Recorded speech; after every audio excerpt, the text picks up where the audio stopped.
turns out our childhoods weren't as wholesome as we thought. Hello, nurse! Welcome to WatchMojo.com, and today we're counting down our picks for the top 10 sexual innuendos in animated kids series. Ow! Please don't pull my hair, Arnold. Huh? I didn't pull your hair. Arnold, I know that you like me, but please, don't do it again. For this list, we're taking a look at adult references that got by the censors in cartoons and animated TV series that are primarily targeted towards kids. And that's how I fell in love with pie. Number 10. Farrah Fawcett blindfolded, Johnny Bravo. Oh, Farrah, I love the way you make me smile. Johnny Bravo has one thing constantly on his mind: getting with the ladies. In this episode, he sets his eyes on actress Farrah Fawcett. Oh, how sweet.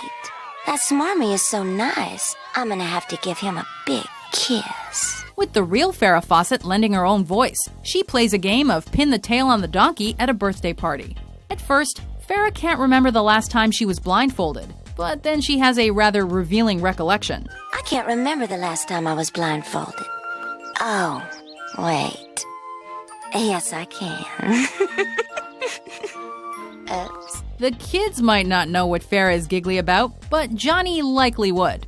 Sadly, our macho protagonist never gets to pin the tail on this Charlie's Angel. I'm sorry you couldn't meet my neighbor, Johnny. I know.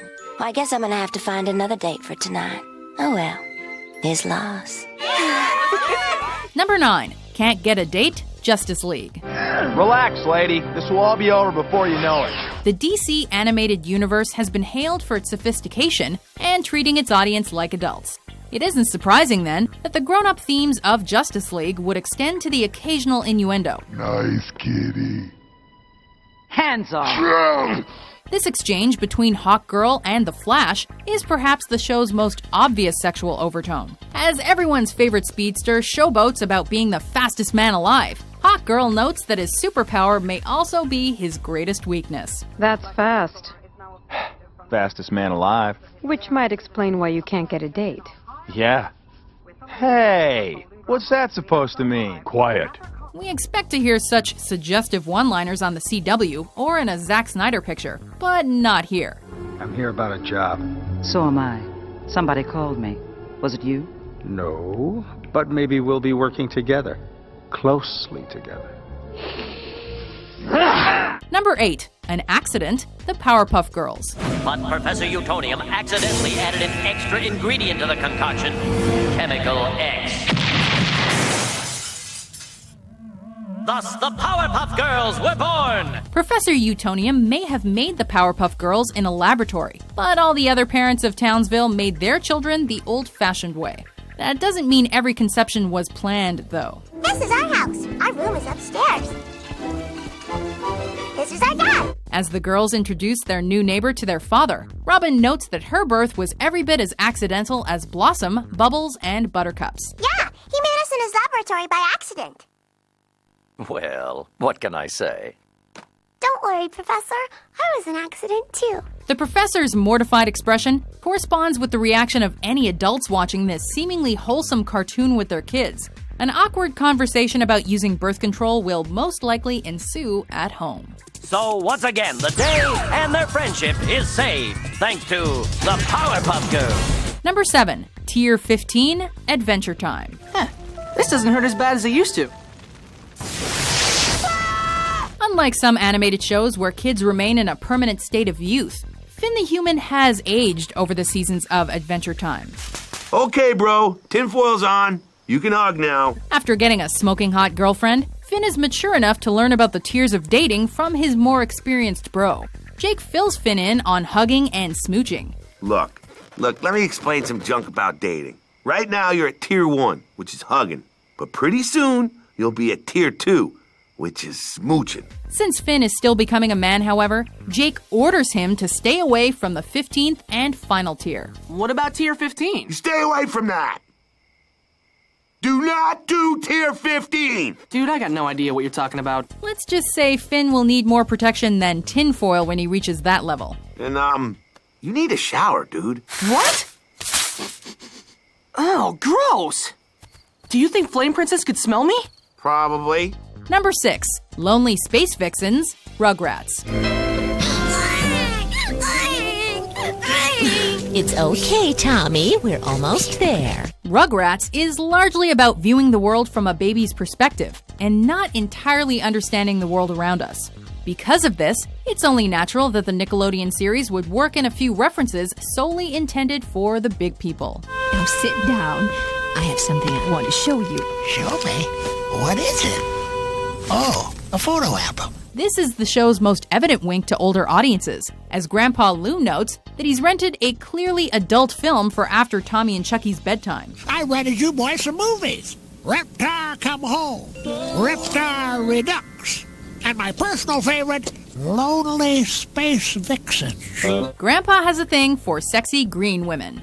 Assuming he's still alive, Lou Pickles would probably be interested in playing Mass Effect. There were a lot of reasons I was happy to see you on Mars. I'd like that list, but later.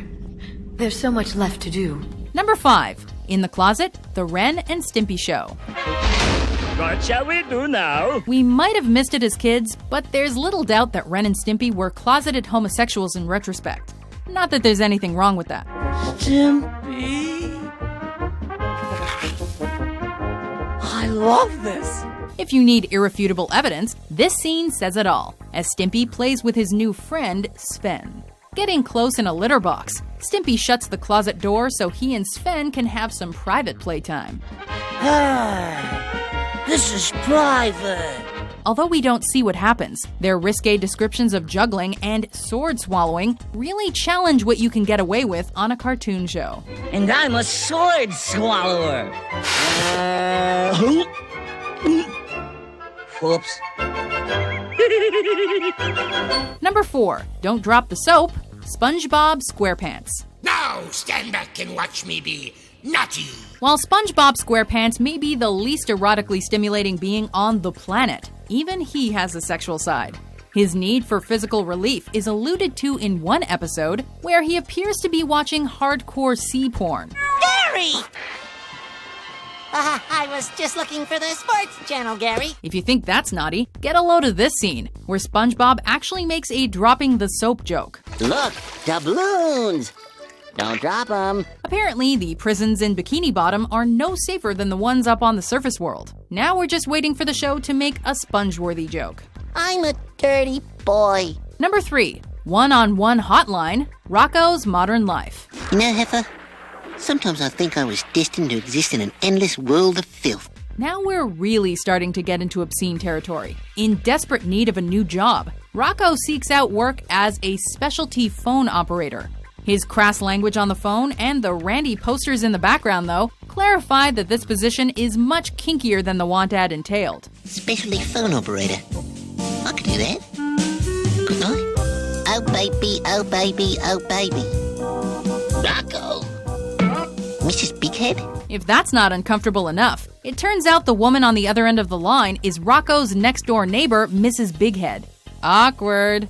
We always suspected that Mr. Bighead wasn't keeping his lady satisfied, even with that elongated tongue of his. That is the dumbest thing I've ever heard.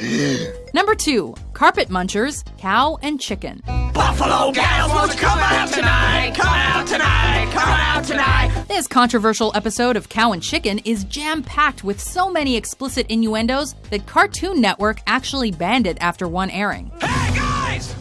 Look what I found spying on us! Chicken?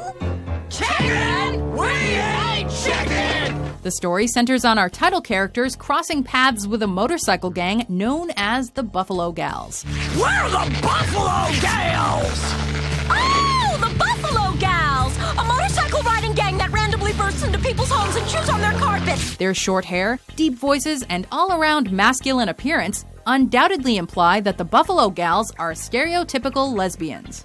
As if that's not already blatant, the bikers actually pop into random homes and chew on their carpets.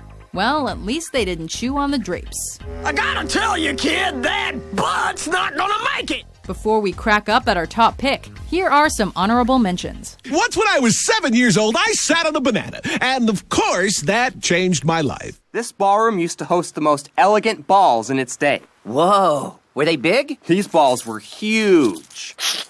Ow! Honey, I don't think that's gonna fit. Just a little more, dear. Got it. See, hon? I told you I could do it. Well, I'm gonna get something that makes me look tall. How about another head? Another one? What do I need 3 of them for? Arnold, you make my girlhood tremble. My senses all go wacky. Someday I'll tell the world. Number 1. Fingerprints, Animaniacs. It's time for Animaniacs, and we're zany to the max. So just sit back and relax, you'll laugh when you can laugh. We're Animaniacs. Although Animaniacs was primarily marketed to children, its pop culture references, just one more question, social satire, and elusive innuendos made it just as much fun for adults. Hello, nurse. Boys, no control. The writers got away with a ton of dirty jokes over the years, the standout undeniably being this infamous instance that had kids scratching their heads and adults dropping their jaws. You can rest assured that I am this close to solving the crime. Studying a crime scene, Yakko asks Dot to unearth fingerprints. She instead returns with a certain musician. As for what follows, well, just listen and you'll understand why this is our number 1 pick. Good night, everybody. I found prints! No, fingerprints. I don't think so. Do you agree with our list? That's not right. Get it? Not right. What sexual innuendo shattered your childhood innocence? Sure, hop in. For more entertaining top 10s published every day, be sure to subscribe to WatchMojo.com. Come on, let's go to my house. Come on, let's go to my house.